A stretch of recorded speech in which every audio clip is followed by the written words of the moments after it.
Hello everyone, this is Haley at Topaz Labs. We hope everyone is staying healthy. We're so excited to have Joel Wolfson here with us today to present Intelligent Workflow with Topaz AI Software.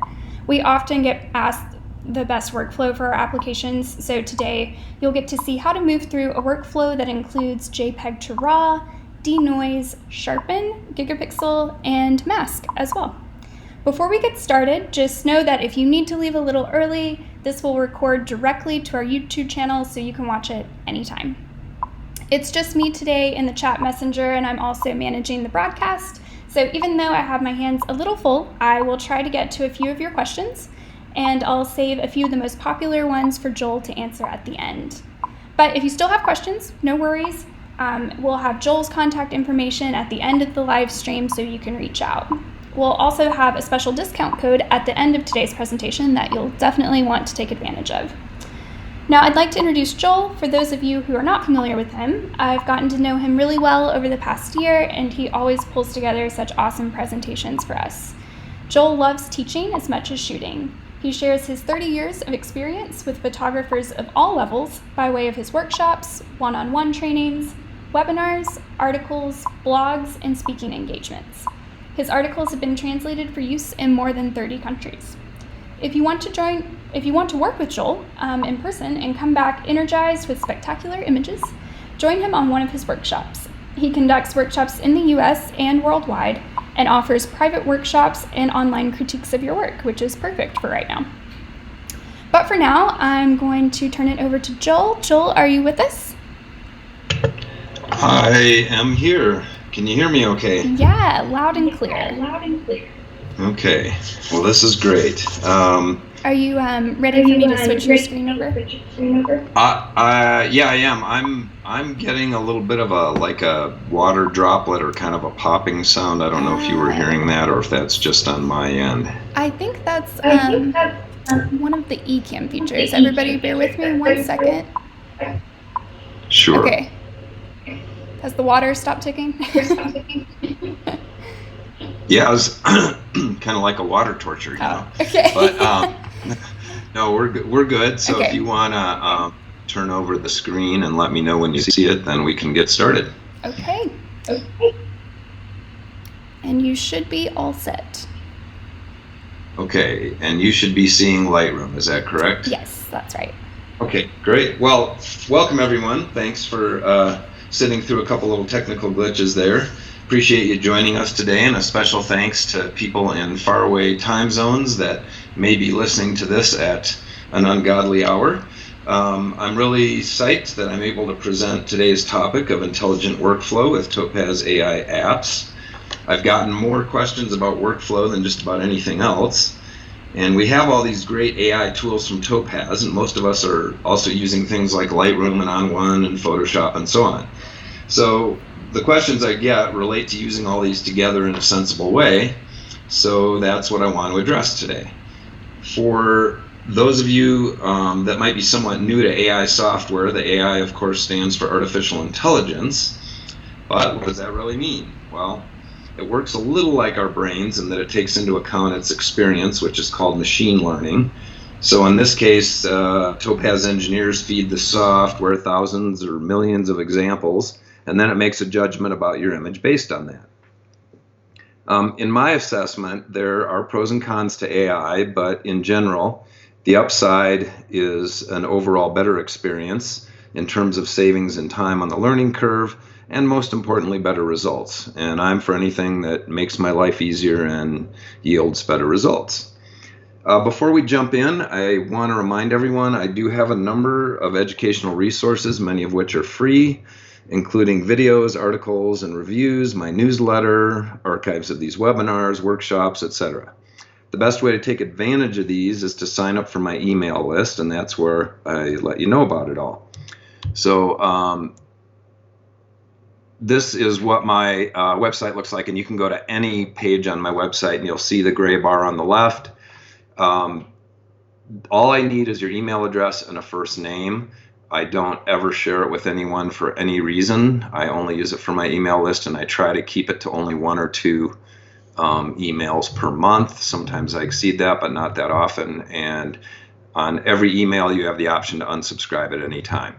Make sure if you do sign up that you sign up either for the Fine Art News or the Photo News or both. If you don't sign up, if you don't check either one of these boxes, you won't get anything. So that said, I want to go to, whoops, let me go back here. All right, so I wanted to show you some charts or slides I made that should make the workflow easier to understand. These are some of the top AI apps, many of which I'll show in different workflows today. I can't get to all of them, but I'll probably get at least to 3 or 4 of them. Keep in mind, Topaz allows you to try the full working versions of all of these for, I believe, 30 days, so you can decide whether or not it makes sense for you to own it. And if I remember right, they have a pretty easy return policy if it doesn't work out. So there's plenty of opportunity to try these after you see them in the webinar to see if it's going to fit for your workflow. And I want to point out that I have some fairly recent webinars going into depth on the individual AI apps from Topaz. This includes Sharpen AI, DeNoise AI, and I even covered Mask AI somewhat recently. They're archived on my website. It's in the For Photographers section. Topaz also has them on their YouTube channel. Topaz does do frequent updates and improvements, so while I go through the examples today, I'll point them out. Okay, so the first slide here just kind of shows, I call it the big 4, but those are the apps I use most often. It's probably what most people use most often, but everybody's a little different. Even though I have JPEG to RAW down here under specialty, it may not be a specialty for you. If you have a lot of JPEG images, it may be a bread and butter one. So a lot of people have either phone images or older images that are JPEG only. They have no RAW counterpart to it, and this allows you to make new RAW originals from JPEGs. Now, obviously, it can't be exactly like a RAW out of the camera, but it does improve it a lot, and I will be showing that one today. All right. The overall workflow includes a sharpening workflow. Now, this is something else that I get questions on almost every webinar, and that is sharpening workflow. And what sharpening workflow, like I say, it's part of an overall workflow. The bottom 3 bars here are the important ones because those are involved in just about every image. So you use the sharpening workflow for everything. Capture sharpening, my favorite is AI Clear. That's to bring back detail that's just lost in the capture process. You lose a little bit more if you have a low pass filter, which a lot of DSLR cameras for many, many years have had.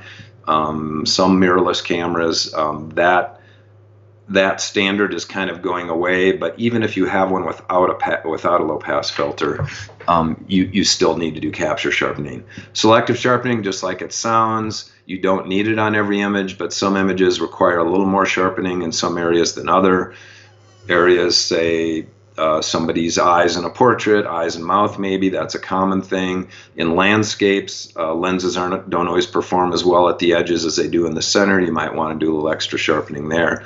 And then finally, output sharpening, which is pure math.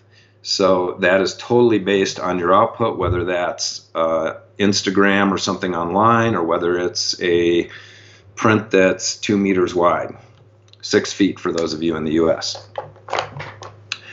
I'm in the US too, but I have to do that translation.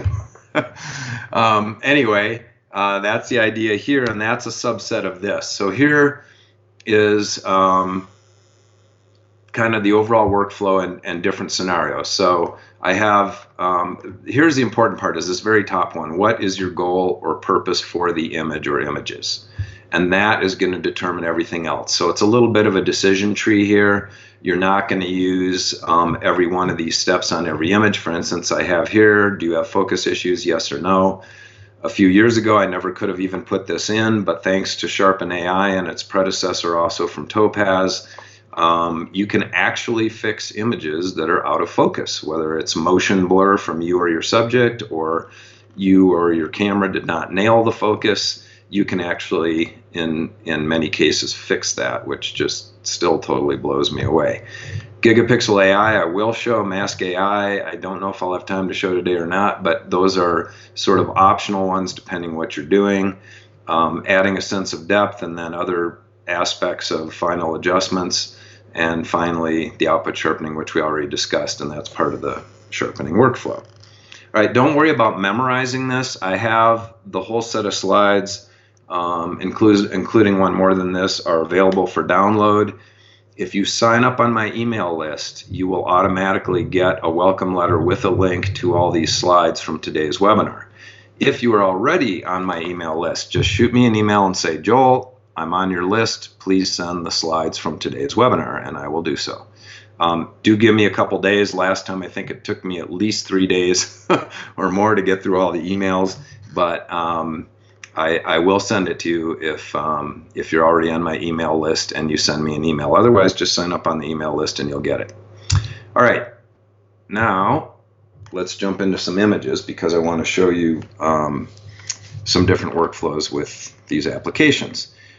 So I'm going to start with this one right here. By the way, I am in Lightroom, and this is probably the most common photo program in use. I can't do a Lightroom lesson here, but probably most of you are familiar with it. And for those of you that are not, there's image information on the left, navigation essentially, and tools on the right. And then there's different modules up here. And most of the time people are either using the library module to manage their images or the develop module up here to work on the images. This image is from the Val d'Orcia in Tuscany. Unfortunately, I had to cancel my trip to Italy in the spring for obvious reasons. So my images from last year allow me to travel there vicariously, like this one. And I'm using this because it's a classic landscape and I can show a typical workflow. So here's where I started with the image. Now, I know a lot of you are looking at this and saying, Joel, this is a dark image, and that's true. I purposely underexposed it, roughly 1.5 stops.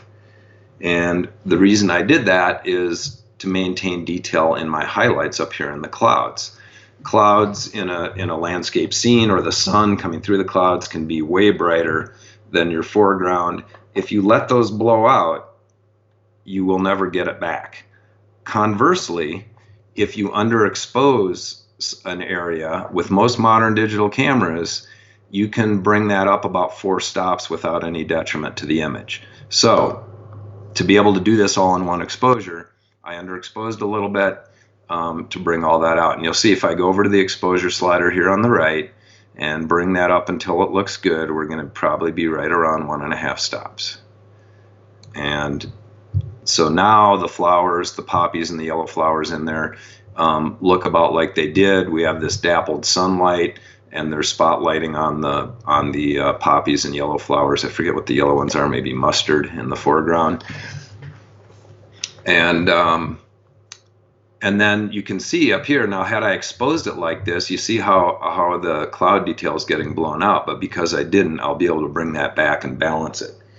So we're starting out with basic optimization. And the very first thing I do is crop.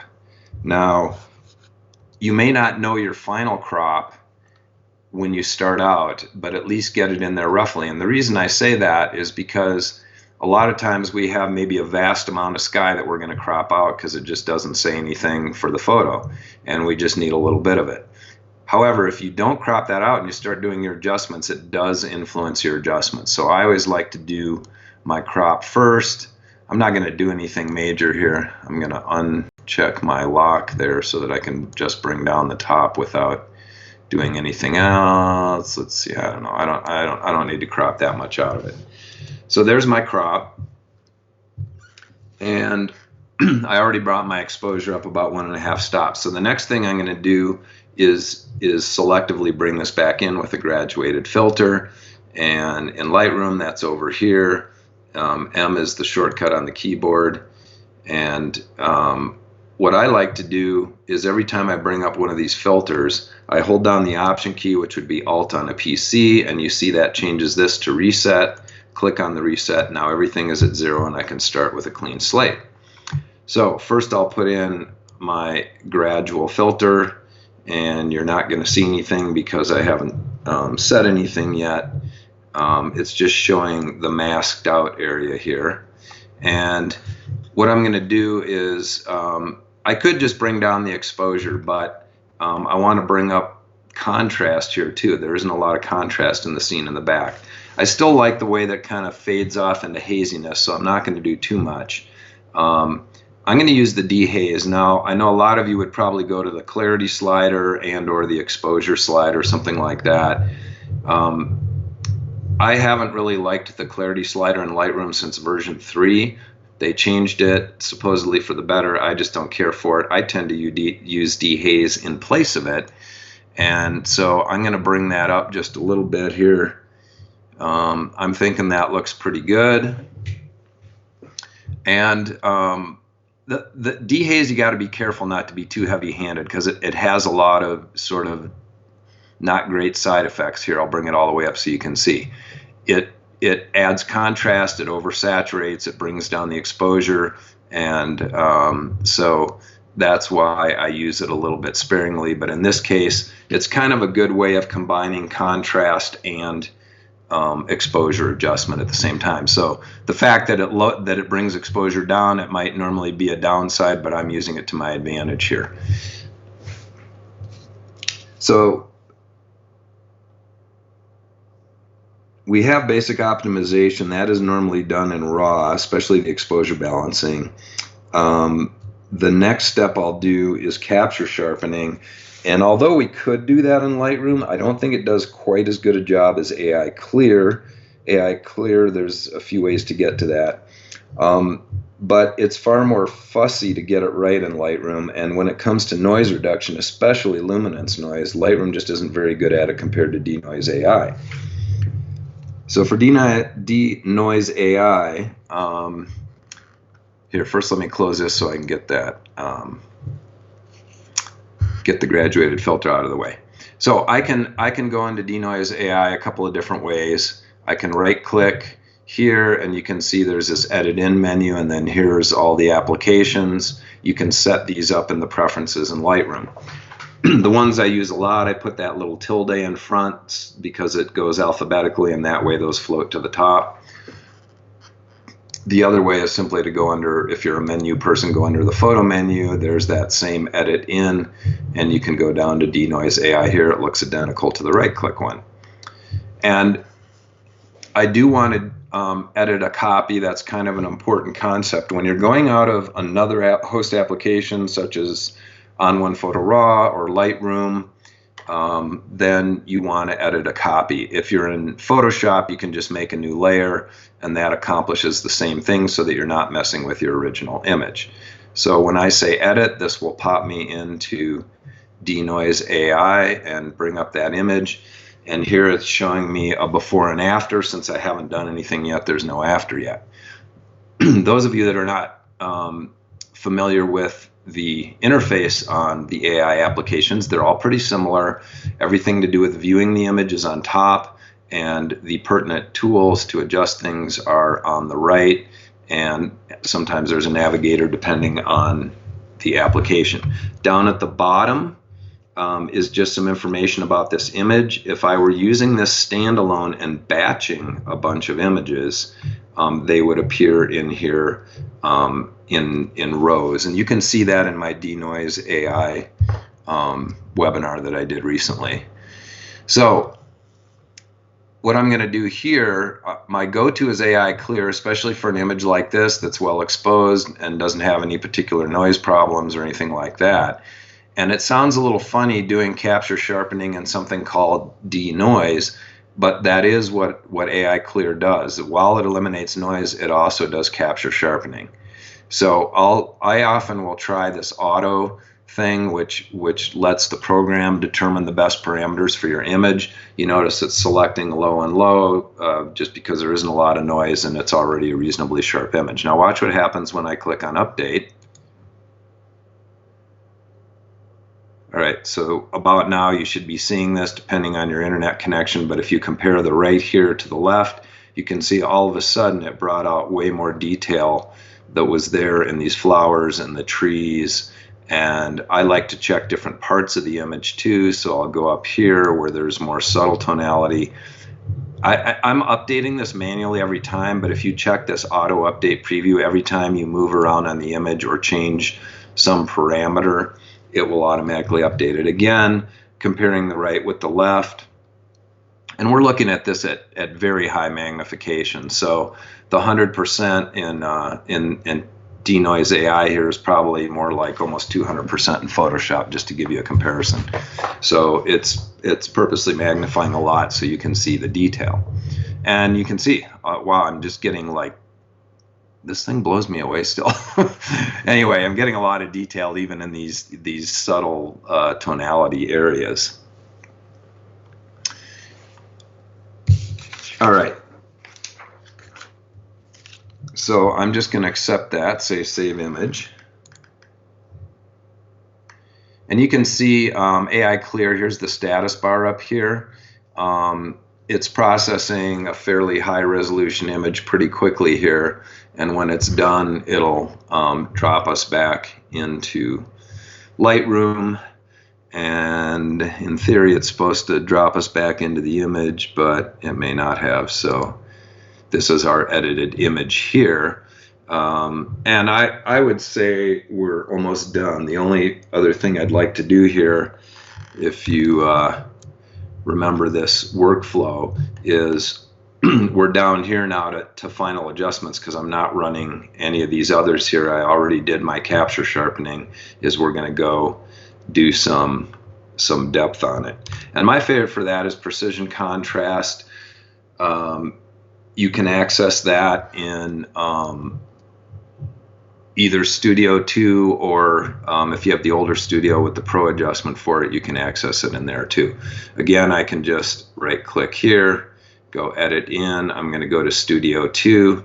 This is another great Topaz program. Now I'm going to say edit original, because this is the one we've already done some optimization on, so we're just going to add some more to that. I wonder why it's doing that. All right, now it looks like it brought the right image in, so we're good to go. And similar interface, things to do with viewing the image up here. Additionally, there's an accept and cancel because we're launching this out of another application. And over here where you would see your controls. So when I click on add filter, there are a ton of them here. And I could definitely do a whole webinar just on Studio 2. But I'm going to be working up in the essential panel here, and I'm going to do the precision contrast. And it's pretty aptly named. So if you look at the controls down here for contrast, it says micro. What micro means is that there's very little difference from one pixel to the other. So let's say in here where there's hardly any difference in contrast, it'll affect that. And then we work on our way on up, low, medium, high.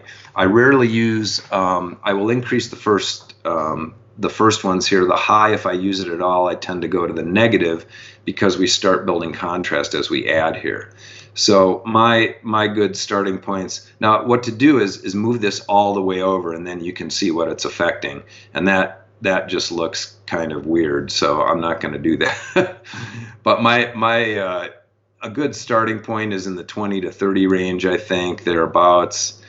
And I'm just going to build a little contrast here. The medium, I probably won't go as high. I've already got a nice sense of depth going here. And I think it's important to look at it overall too when you're trying to get that sense of depth. So here's what I'll do. I'm going to go in the upper right here, click on the eyeball, which is just like the eyeball in a layer in Photoshop. I'll click on it, turn it off. Okay, so that's my before. I'm going to turn it on now and take a look, and I think you'll see there's a pretty big difference in that sense of depth and 3 dimensions. The only other, you have other controls on here too. The other ones I sometimes use are the lighting. It's a little hot up here, meaning a little bright. I can go to the highlight slider, maybe bring that down a bit. Now, some of you may have noticed that in this filter menu, there's AI clear. That is another way to do it. The reason I went into Sharpen AI instead is I don't always know ahead of time if I'm only going to use AI clear. I may use the other model in there, which is DeNoise AI, which I will show you in a subsequent image. So If anybody had that question on their brain, that's the reason. I'm going to say accept, bring us right back into Lightroom with our finished image. And let's see, I'll go to our original image. I'll go back to where we were and reset everything. And then let's compare these. All right, so original one on the left, obviously we came a long way on the right here. And let's magnify that, and you can see. So it's sharpened. We've got, aside from the obvious exposure adjustment, we've got a nice sense of depth. The only other thing that I might do on this, I could have done it in Studio, or I can do it here in Photoshop. And let me get my film strip down here. And that would be, I might brighten up this section in here, and I can do that with the separate color adjustments. For instance, if I'm on the luminance, I'm going to switch that to saturation. I can saturate just the yellows by moving this slider. And you'll notice the grass is going to get more saturated too, and that's because there's a lot of yellow in the greens. I also can use this targeted tool down here, go up to the sky, let's say, and up the saturation a little bit there, so my sky's a little bit bluer. So, you know, those are all personal preference touches. I think the extra saturation here makes it look more like it felt when I was standing there, where I had spot sunlighting on this field of flowers. Okay, so that was an easy workflow. I'm going to build up to a more complicated one here. But I think the next image, what I want to do is I want to show you an important new development with DeNoise AI, and that's such a bread and butter application that I want to show you this. So I am going to go to Photoshop, just so we have a little different way of doing things. I showed how to do things out of Lightroom. I know a lot of you have Photoshop and use that, and a lot of you that own Photoshop may not even own Lightroom or use it. So I will use it here. All right, this is Porto Santo Stefano on the west coast of Italy. I'm pretty happy with this shot, but there's a lot of noise in it. And I'm mainly showing you this one so I can show you the really cool and useful new update to DeNoise AI, but I will also show you the workshop, the Photoshop workflow. So let me magnify this so that I'll go up to 100% first. Now, by the way, this is a full resolution image from my 42 megapixel Sony. So 42 megapixels in here, and even with that much resolution, you can see there's a lot of noise. I shot it in fairly low light. And you know what? I'm going to go up to 200% just so you can see it kind of exaggerated. All right, obviously a lot of noise. There's noise in the sky. We even have most of it's luminance noise, but there are some like errant colored pixels that you can see on some of these building sides that would otherwise be neutral. Now, something I want to show you that a lot of people don't notice in their images, or they may not think about, and that is the noise is not uniform. So let me go through what would be say a normal routine with DeNoise AI. So I have my background image down here. Just ignore this one for the moment. I just did that to save us some time, but normally you wouldn't see this. It would just, when you open your image, if you just have the base image, it would just say background like that. And so what I do is I take the background, drag and drop it onto the add layer icon. Now I have a copy of my background. I'm going to rename that to DeNoise because that's what we're going into. And the reason I'm doing this is so that I don't mess with my original image. So now in Photoshop, what you do is go up to the filter menu here in the upper left, drop down to Topaz Labs, and then I get a submenu with all of my adjustments. And what I want here is DeNoise AI. There we go. And so now it's just going to work on that layer that I selected. And what I wanted to show you about when I say non-uniform noise, I'll explain that in just a second, because it's something that exists in a lot of images. So my usual go-to would be AI clear. So if I do that, for my normal noise reduction and capture sharpening, and if I click on the auto, do you see how it immediately goes to the high? It knows there's a lot of noise in this image. It also knows that it's a pretty sharp image aside from the noise, and so it just keeps it on low for enhanced sharpness. So it's pretty smart there. I'll hit the update and let's see how it looks. It looks great, right? I can see the subtleties and the transitions of the water and the cloud layers here.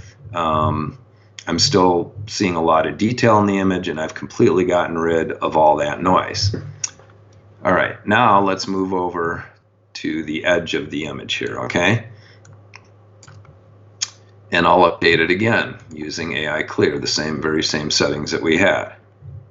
Well, now it's still pretty noisy over there.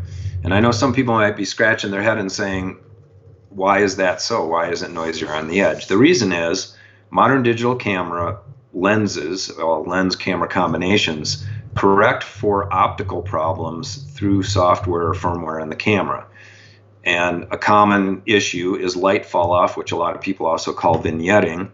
And vignetting in a lens, which is really light fall off, just means the light falls off towards the edges. When that is corrected digitally, the byproduct is noise. And as you go, as you have more light fall off and go closer to the edges, you get more excessive noise as a byproduct of that correction.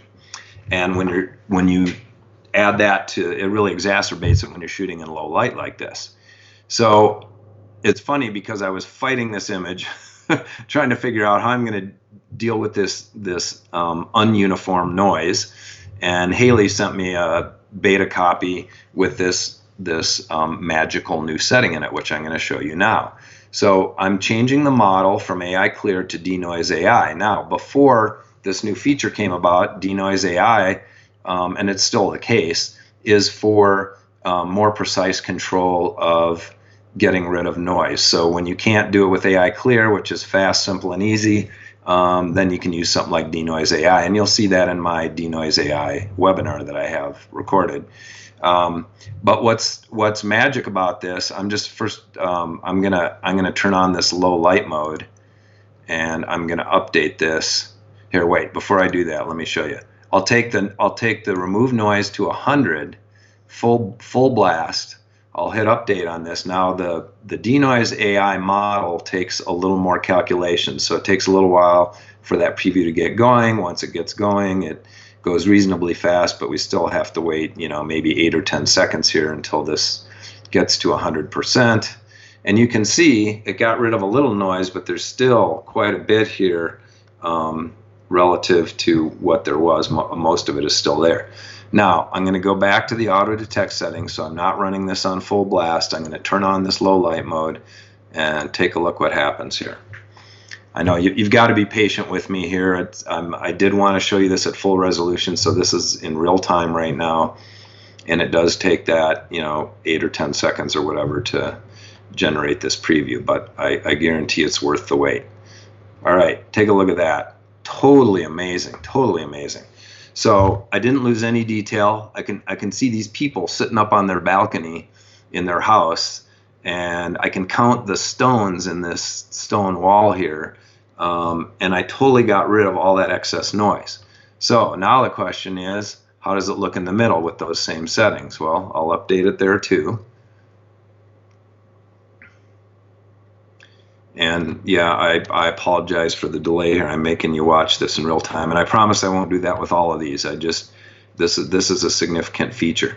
So there we are. It's the same thing. So it took care of that noise that is totally different on the edge than it is in the center, and I'm back to getting all that detail. So here I would hit apply, and I'm not going to make you wait for it to process right now. I'm just going to cancel out of here. That was what that other layer was that you saw in Photoshop that I did before.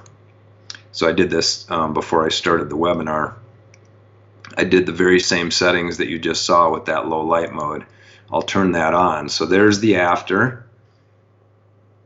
Hopefully you can see that now. I'll go back to the before, and let's go to the edge so you can see the big difference there, right? And that's the noisy one. I'll turn on where I did that low light noise, and voila, pretty darn amazing, I think. All right, so rather than go through the rest of the workflow on this one, the main thing was to show you how to do it in Photoshop, the whole idea of creating new layers, how to get into those other programs, and in particular DeNoise AI, which is a great bread and butter program both for capture sharpening and for getting rid of noise, and now with the low light mode dealing with really, really difficult noise.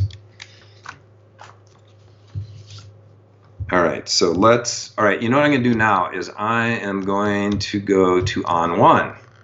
So we've done Lightroom, we've done Photoshop. I know a lot of people are using on one Photo Raw now. It's sort of nipping at the heels of Lightroom. A lot more people using it, and it's very similar layout and feel to Lightroom. It does a few more things than Lightroom can do. The main advantage is that on one you don't have to import images, so you can see them right away. You can catalog them if you want, but you don't have to. So when I'm hopping in and out of a bunch of different applications, it's nice to be able to see them right away and not have to synchronize that folder like in Lightroom every single time you add an image to it. So what I'm going to do, I'm not doing this image, I'm going to do a different one. I'll do this image right here. So everybody knows photography is my passion and my profession, but coffee, in particular Italian espresso, is my other passion. This is a coffee house in Italy, which Italians simply call il bar, and this one is a bit challenging regarding lighting, but the main reason I want to go through a workflow with this is that this file is only 1080 pixels by 720 pixels. So that's less resolution than a 720p frame grab. It's not even 1 megapixel. But I'm going to take it up to what this image you see here is 28 megapixels. And I started with, I'll show you the image. This is what I started with. This 1020 by 768. Let me go over here. I'll show you. There's the resolution right there. Sorry, it's 1080 by 720 pixels. So that's the total number of pixels in there. Not very many, but I managed to bring it up to a 28 megapixel image that you just saw. So I had to go up 600% to do that. I know this is hard to see. I'm going to magnify it so that you all can see it better. Keep in mind, I know you're seeing a lot of pixelation and artifacts and things like that, and that's because we're dealing with a 1,000 pixel image. So I'm going to take this through a whole workflow showing Gigapixel AI and how I got there to that image you just saw. This one brings in most of the AI tools, and like I say, I'm going to use on one as my hub to go into the various apps so that I don't have to keep synchronizing like I would in Lightroom, but also just for those of you out there using on one, just to show you a little different workflow.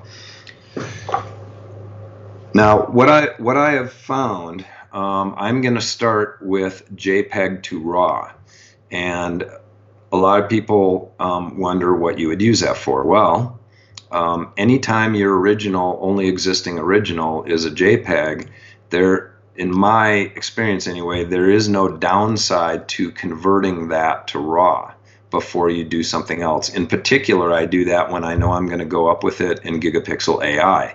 I just get a better final result because it just gives me more headroom, more leeway with the image, because it gives you more smoother tonal transitions, it gives you more tonal range, it gives you a wider color gamut.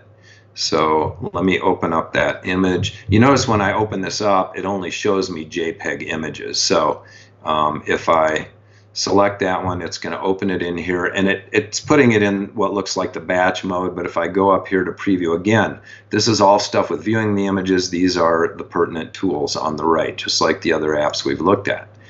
So when I click on preview, it brings me up with a before and after preview, so I get an idea what what my new RAW from a JPEG is going to look like. And this is such a small image. I'll go up another thing to 200%, and when I move around on the image, you can see it's actually, I don't know, hopefully you can see the subtleties there, but even just with these default settings that are on there, it's looking pretty good. I might not go as high on the remove blur. I do want to reduce JPEG artifacts, of course, and I am going to run this through DeNoise AI and probably use that low light mode because there is a lot of noise in this one. This is also shot, I know there's that bright light streaming through the window, but the rest of it is kind of low light. So remove blur is essentially like sharpening. I don't like to go very heavy-handed on this if I know I'm going up with it in Gigapixel AI. Because Gigapixel you're enlarging it, anything that's in there is going to get enlarged. So if you have exaggerated edges from blur removal or sharpening, if you will, that may get exaggerated. So this is pretty simple. You just hit the start and the progress bar, and if you blink too long, you missed that happening. And I'm just going to make sure that I was setting it to go in the right place, and I don't think I was. Nope. All right, it may have gone in the right place, I don't know. But I'll just make sure I'm in the right folder. I'll run it again, it only takes a second. I may end up with two of them, but we'll see. All right, so I'm done with that. I'm gonna just quit out of here, and let's go back into our program here and on one, and oh yeah, here it is right here. Okay, so oh, I forgot to point out that you have a choice of TIFF or DNG for your RAW format, and that sounds a little funny because most people are used to things like .cr2, .nef, .arw, etc. Those are proprietary RAW formats. RAW formats are really just kind of a variation of TIFF, and if those of you that shot the original Canon digital cameras, the RAW images actually said TIFF on them. I think some of the Nikons as well. You don't really lose anything by doing that, and the reason I use TIFF instead of DNG is, although DNG is technically a universal standard for RAW, there's only a couple manufacturers using it in their cameras, and the various photo programs out there tend to play a little nicer with TIFF than DNG, so I use the TIFF to be on the safe side when I'm converting it to a RAW from a JPEG. So it's not going to look that different than we saw before, other than it'll just be, everything should be a little smoother, and we have the advantage of that wider tonal range and gamut. And you see, we did get rid of some of the artifacts in there, but I still need to bring it into DeNoise, because if you look in these shadows down here below the pastry case, and even over here on the bar, and even on the top of the bar, walls, there's still a little bit of noise in there, in some cases a fair amount. So I still want to run DeNoise on it. But before I do that, I want to do some optimization, just like we did on the other images. And because we're on one photo RAW, it'll look slightly different. I go to the edit menu, which is essentially the equivalent of develop in Lightroom if you're a Lightroom person. Things to do with navigation and whatnot, well, presets on the left when we're in the edit menu, and here's typical adjustments on the right, and then there's all these tabs. And what I want to do in this case, I want to do some targeted color adjustment, and I want to adjust the tint here because this image is a little bit on the green side. Actually, I want to make sure I got the right image here. Let's see.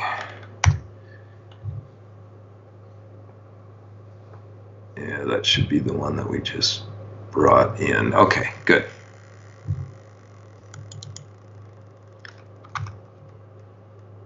All right, so in the edit menu, wait, let me magnify that again so you guys can see this a little better. All right, so I'm going to go to Effects. I'm going to do Add Filter, and I'm going to use, there's a whole bunch of them in here. I'm going to use this one called Color Enhancer, and that still has temperature and tint and all that stuff on it. I want to take a little green out of the image. You see, if I go too far, it's too magenta. If I go the other way, obviously it's too green. I just want to remove a little of the green from this. It's kind of subtle, but I think that's pretty good right there. I don't know, those pastries look pretty good. I might take the yellow here and try going up with the saturation just to warm those up just a little bit. Okay, I think that's looking great. The only other thing I might do here is a local adjustment. This would be, oh, I've already got one in there. That's the problem. Okay, I'm going to reset that. So, in fact, I'll just get rid of this. I'll add a new local adjustment. I don't know if any of you noticed that. I must have had that in here from before. I'm going to get rid of my little cursor highlighter so that it doesn't get confused with the brush. So now you can see the circle is the brush. And if I want to bring a little detail back in this floor, you can see in the sunlit part it's turning gray, and that's a little too much. So what I'm going to do is make that maybe half a stop, and then if I want, I can bring the highlights down a bit. And this little blue dot, that's sort of like the eyeball. You can turn that off, and watch the floor here when I do that in the middle. So that's off. When I turn it back on, it just brings back a little detail. Pretty subtle thing, I know, but just to tweak the image. All right, so now we have our adjustments,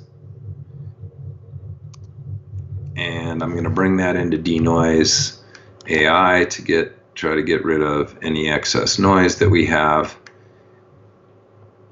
Oh, by the way, this works the same way as Lightroom. I'm sorry I didn't mention that. So instead up here, it's on the File menu. There's all my applications. If you don't see the one you want, you just do Send to Other Application, navigate through Explorer or your Mini Finder if you're on a Mac, and find it. And then the next time, if you use it once, the next time it'll appear in this menu. So I'll go to DeNoise AI. I'm gonna, let's see, I just did some adjustments, so I do want to use it with settings applied. And I've got a fair amount of noise in here. Rather than go through the whole thing with AI Clear and all that, I pretty much know. And let me I'll go up to a little more magnification here. I pretty much know that I'm gonna use the low light mode. So I might bump this remove noise up just a little. Again, I don't want a lot of sharpening, so I'm going to bring that down a little bit, turn on the low light mode, and let's update it and see what it looks like.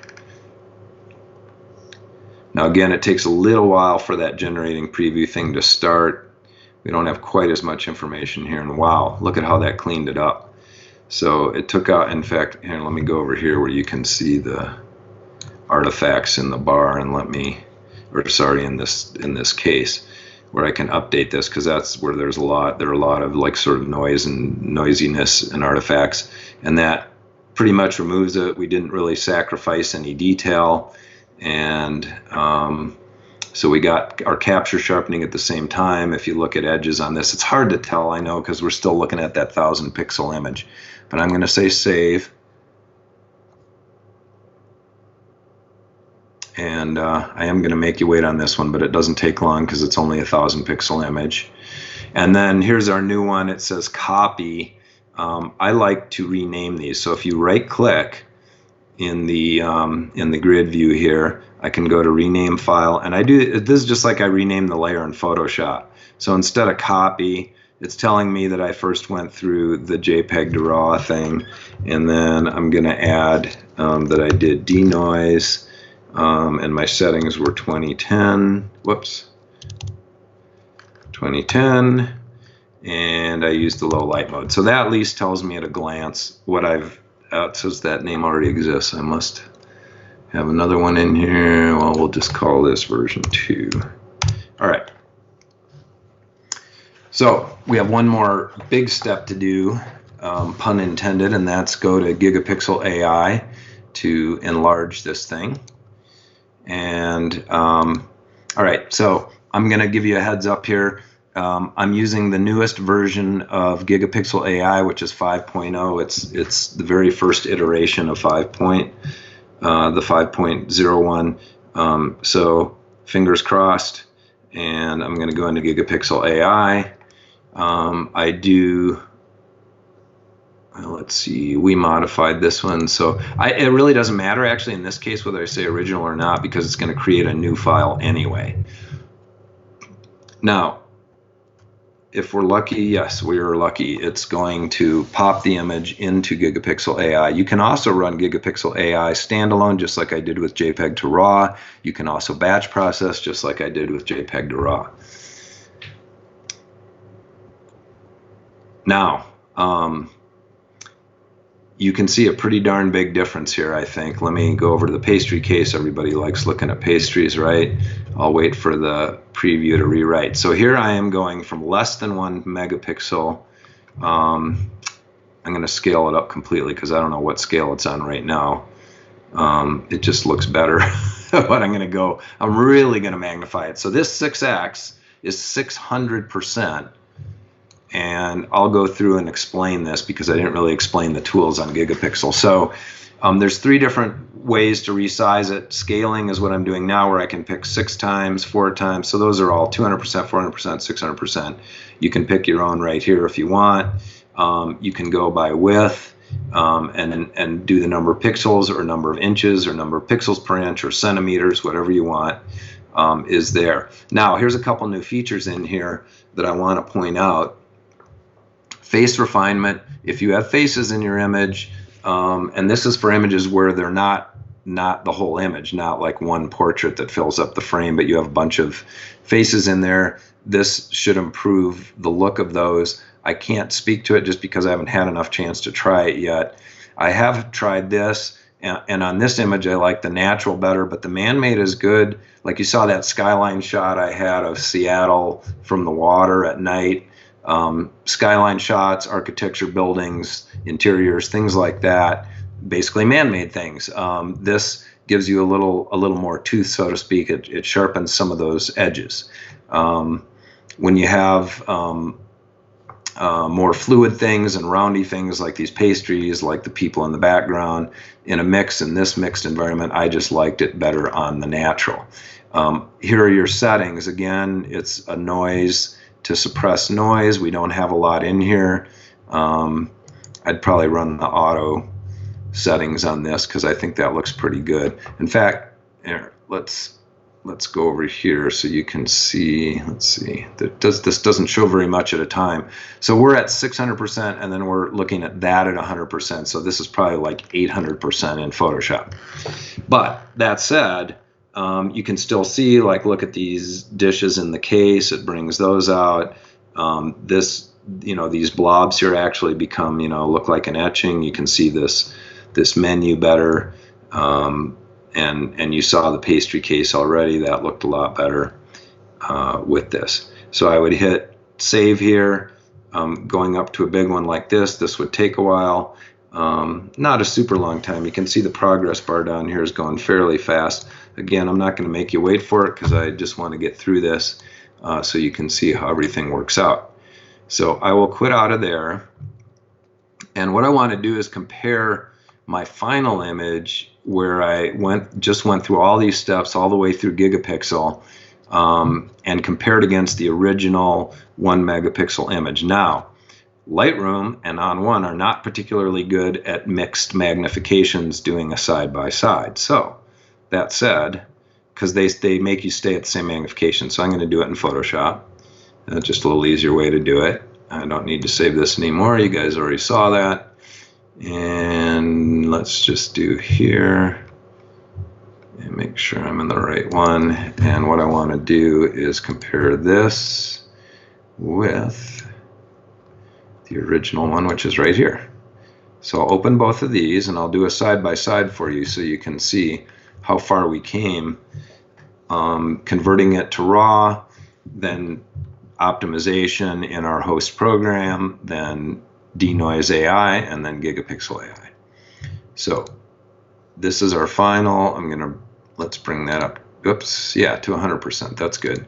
And this one I have to, now keep in mind, I am not doing any interpolation. I'm simply magnifying that original 1,000 pixel image, and that is why you can see every little pixel on there. But this is a good way to compare these.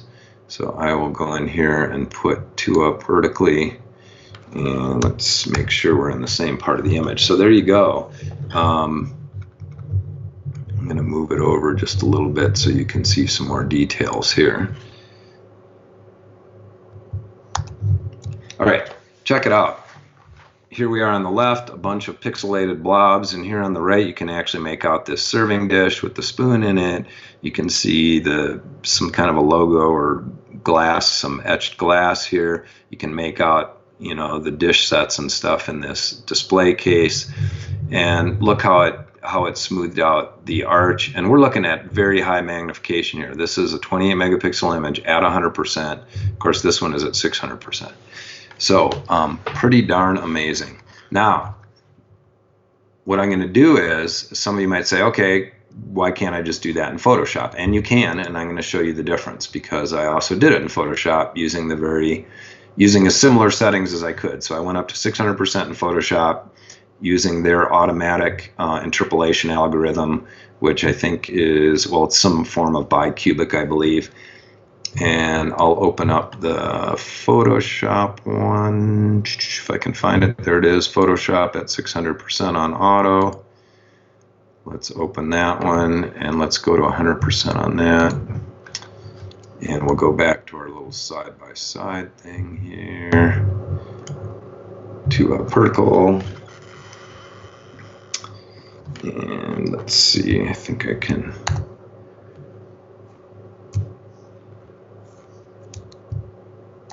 There we go. So, well, let's look at a different part of the image now. We can maybe look over at the pastries and the wine bottles here. All right. So, on the left is Photoshop, and I enlarged it 600% using their algorithm, and then this is AI Gigapixel on the right. I sure think those pastries look a lot more appetizing on the right. They kind of look like blobs on the left. You know, look at these dispensers here, these plexiglass dispensers versus over here, the wine bottles, the definition on this little menu thing here, the detail in the lights versus here. Now, and this is looking at it at pretty high magnification. When you want to judge what a large print will look like if you scrutinize it. In other words, let's say you're doing a 3-foot/1 meter print, which you could do with this file I made.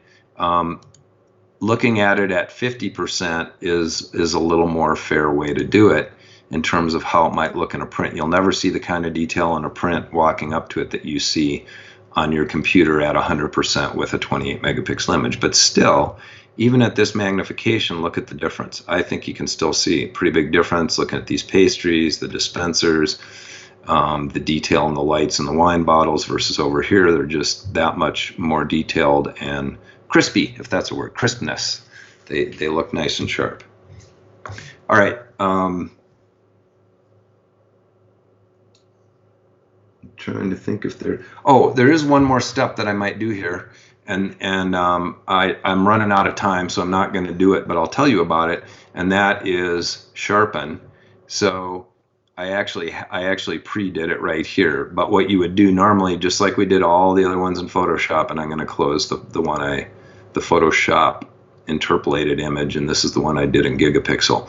So what I would do is I'd go down to Topaz Labs, I'd go down to Sharpen AI. Now, when you go look at my Sharpen AI webinar that I did that shows Sharpen in depth, what I show in that are the stabilize and the focus, because those are the really astounding parts of this program, because you can fix out of focus images, and that just never ceases, I should say, to blow my mind. This Sharpen model is an overall sharpening, and this is the one I would use after I run Gigapixel AI, because you essentially want to do some, you have a new original now and you want to do a little bit of capture sharpening. This is the one I'd use. I've already gone through the noise reduction, so I wouldn't do much of that. I might do a lot more on the sharpness, and if I update it, again, we're looking at super high magnification here. But it just gives it a little bit more to work with. And again, remember, we're not going to see this kind of magnification on a print. but I'm going to cancel out of here. What I can do, however, is I'll bring this up to 100%, and you might be able to see the difference here. When I turn on the Sharpen, I actually did run Sharpen on this. So if I was going to do a print, which is what this was intended for, I would run probably Sharpen on that as a final thing. Of course, you still have to do your output sharpening, but that's, like I say, that's just math. That's built into a lot of programs, and that's totally based on your output. So it's 3 o'clock on the money here. Hopefully some of you can stay for some questions, but Haley, do we have some questions? Yeah, we technically have, I think 8 hours is the limit on a YouTube stream. So maybe one day if we really want to get crazy and go over every single thing. I'm sorry I can't stay for 8 hours today, but I'll stay a few more minutes for sure. I would love to answer some questions. Okay. I guess first of all of our Lightroom and Photoshop users were so grateful to see it invoked in both, because we always try to make time to cover everything, but it's always a struggle. So one question that I did see quite a bit is batch processing, really in Sharpen and DeNoise. But can you upload a few photos to us to either one, just to show how you can apply the same settings to all, and then apply them just to one, to single out like one image? Absolutely, and I did mean to show that. Well, I guess I showed some loaded with JPEG to RAW, but DeNoise and Sharpen are definitely more bread and butter ones. So when you hit the open button on here, let's see if I can find a good one to use. I just want to find something that has a bunch of images that will maybe work well for this. I'll go into my Topaz folder. I know I probably have some in there. In fact, here's a Sharpen AI webinar. Here, we'll do some jellyfish. How about that? I may have shown this before, but I just got a bunch of them in there. So you notice I just selected them all in the mini finder. They all came up here, and the select all is selected right now. So if I picked, let's say I want to run AI clear on this, in the auto detect settings, I can update it and see how that's going to look on my image. Let's go to a part that's maybe a little easier to see. That makes it a little sharper. Now, if I say, okay, I don't know that I want to do all the same on all of these, I might want to do this one that way, but maybe this one I want to use DeNoise, and I can take a look at how that's going to look, et cetera, just like, well, I'll cancel out of there. We don't have to see it. And the point is, you can see right away that these have 2 different settings. So if you want to go through and do individual settings on there, you can, and it will save all those. And then when you're ready, so you see this one I have manual, this one I have auto, this one I have auto, but it's DeNoise instead of AI clear. And then I can just say start batch processing. Here I can pick my file name, I can pick my directory, whether I want to preserve the Adobe RGB or ProPhoto RGB, whatever I have there. I simply hit the start, and you can see it's going to process those. It's doing these pretty fast, but it might take a few minutes to get through all of these. And then when you're done, it'll go into whatever folder you told it to go into. So it's pretty easy, and it's really, if you want to select all of these and do the same settings on all of them because they're all similar images, it's even that much faster. I hope that answers the question. Yeah, this is a relatively new feature for us. We just released batch processing in DNoise, I want to say January of this year. And here's a question that you and I, we actually get a lot, but for the sake of everyone tuning in that doesn't know this, can you explain the differences between AI Clear and DeNoise? Yes, I should have stayed in DNoise there. Oh, sorry. That's okay. Well, I'll just. If you want to open well, it. Basically. Sorry. Yeah, I can. No worries. We both have our mics on at the same time, so let's see. While you open it, I will give you all a little bit of the backstory. So before we released DeNoise AI, which is our newer technology, we offered AI Clear, and we ended up incorporating AI Clear into DeNoise later, in a later version, because so many people loved it and used it a lot, and it does have fewer controls, so it's a little easier to manage for some people. But anyway, take it away, Joel. Well, actually, Haley, you just did a great explanation of it. AI Clear is, in addition to applying noise reduction, it also does capture sharpening. And I know I said that kind of fast when I was going through the workflow. It is my go-to for typical images like that landscape I did, or something that doesn't have special noise problems. You saw that when I brought up that one of Porto Santo Stefano in Italy that had a ton of noise that I shot in low light at night, I went to the DeNoise model here. And with that, I was able to use this new feature, the low light mode, but also just in general, it gives you a little more control. It just takes a little longer than AI Clear. AI Clear, if you just want to do some really quick and really nice capture sharpening and noise reduction at the same time. The beauty is, if there isn't noise in the image, it won't affect it. It's not like it's going to take smooth tones and make them blotchy or something like that. It just ignores it. It knows when it sees detail, and that's, I assume anyway, from the programmer's perspective, part of the artificial intelligence, and it works really well. The other way to get to AI Clear, and the reason, I think I explained this during the webinar, but the reason I used DeNoise AI, even though I ended up using AI Clear, is because I didn't know ahead of time. So if I didn't know ahead of time, like in this one, which was a fairly difficult image, I can do AI Clear in here also, and it cleans it up pretty nicely, as you saw, but it didn't clean it up in here. And that's where I ended up using that low light mode in the DeNoise. So if you know that all you need is AI Clear, you can do that in Studio and you might be doing other things in there as well. So I hope that clears it up, pun intended.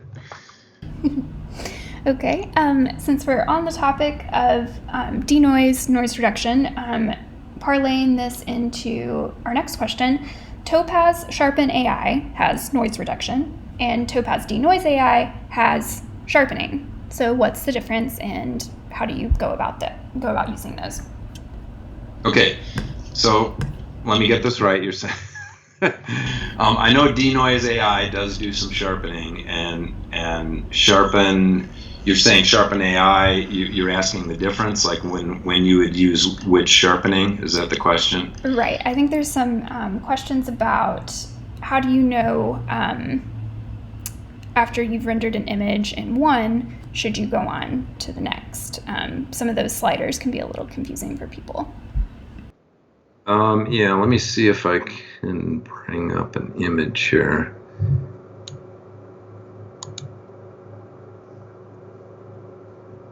All right. So they're pretty aptly named. The only one that to me provides a little confusion is in DeNoise is to eliminate noise. And in an image like this that I showed you guys, where it's very obvious that there's noise to be eliminated, you need to go into DeNoise. Now, DeNoise has the added benefit that it will also kind of do capture sharpening at the same time. My main determining factor for whether I would go into Sharpen for sharpening, which would make sense, right, versus going into DeNoise, which has AI Clear and where both models do a little bit of capture sharpening, is the type of sharpening. So let me open. Let me go into Sharpen AI just so you can see it. Sharpen AI. Usually, the main reason you're going to use Sharpen AI is because it takes care of sharpness issues, and by that I mean something is out of focus because you didn't nail the focus, the camera didn't, the autofocus didn't nail it, or you moved the camera and you have motion blur, or your subject moved, or both. Those can be taken care of with these two models, stabilize and focus. And if you go to my Sharpen AI webinar, which I did fairly recently, archived on both my website and Topaz Labs YouTube channel, you'll see that I mainly focused on these two things, the focus model and the stabilize model. I only showed the Sharpen model in this webinar because that's more of an overall sharpening one, kind of like you can use it for capture sharpening.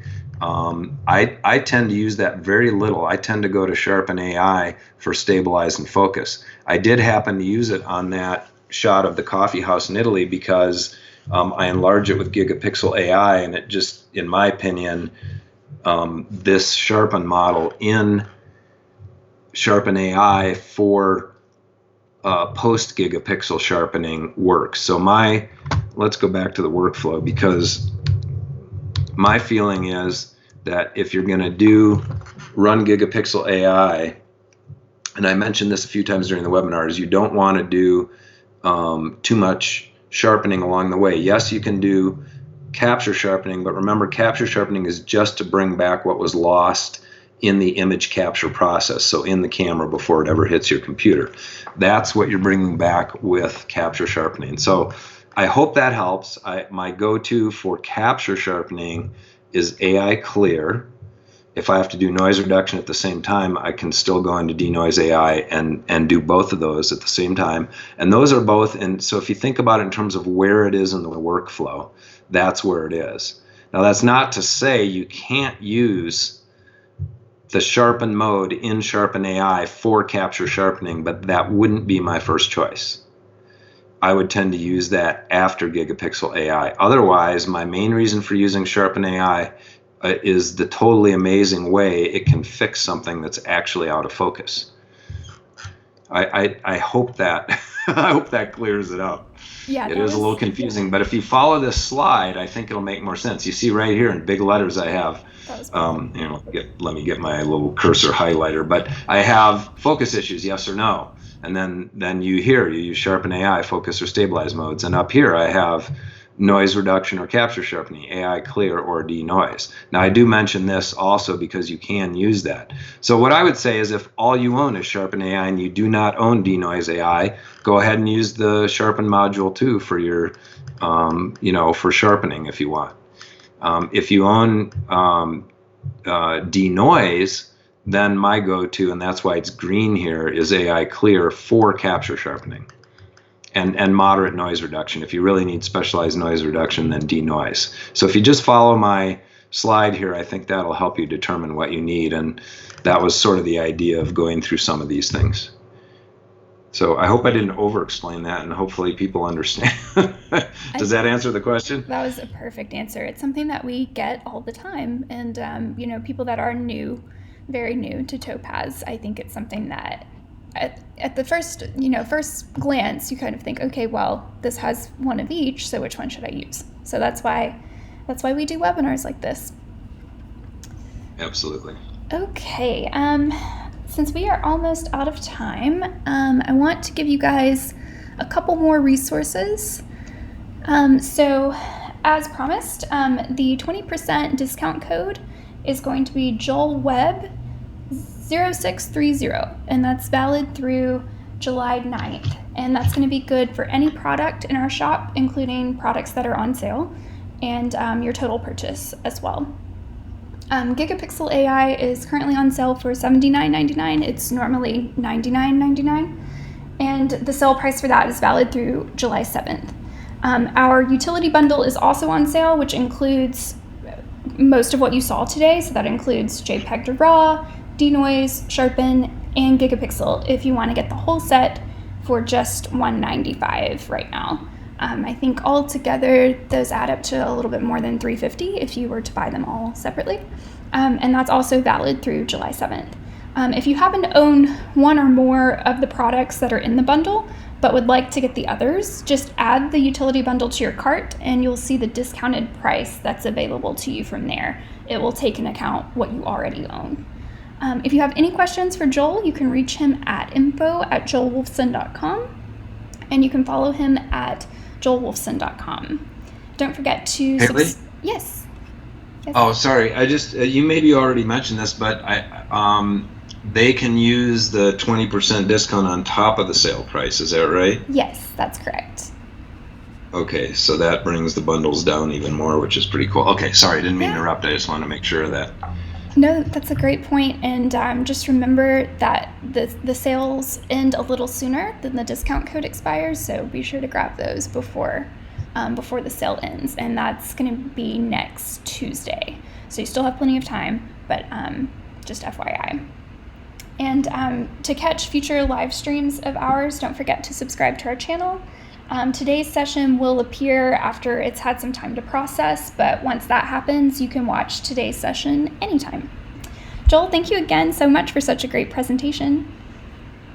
Oh, you're welcome, and thank you all for joining us. I really appreciate it, and hope we'll see you soon, and I'm hoping this was helpful for you all.